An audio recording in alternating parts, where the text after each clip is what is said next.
In today's video, I'm going to teach you how to set up a calculated total amount field in an invoice draft using Acrobat Pro Web in Chrome. To begin, open your invoice document draft framework in Acrobat Pro Web while working in the Chrome browser.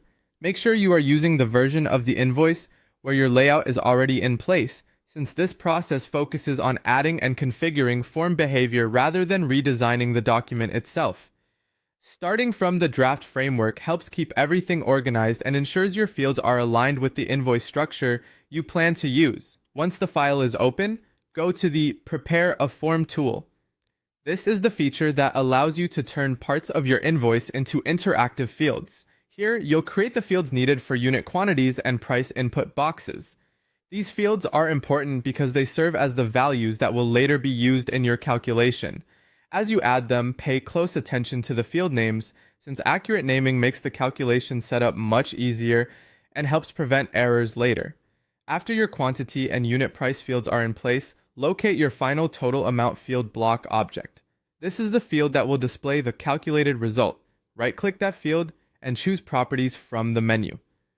The Properties panel is where you control how the field behaves, including formatting, validation, and of course, automatic calculations. Inside Properties, select the Calculate Settings tab. This is the section that tells Acrobat how the total field should generate its value. Look for the option that allows you to use simplified field notation, or the multiplication style calculation control. This setting is designed to let you build a formula based on your existing field names without needing advanced scripting, which makes it ideal for a standard invoice setup. Now enter the multiplication rule so it matches the exact titles of your input fields. For example, if your quantity field is named quantity and your price field is named unit price, your rule should follow that same structure, such as quantity multiplied by unit price.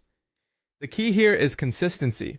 If the field names in the formula do not match the actual field titles exactly, the total won't calculate correctly.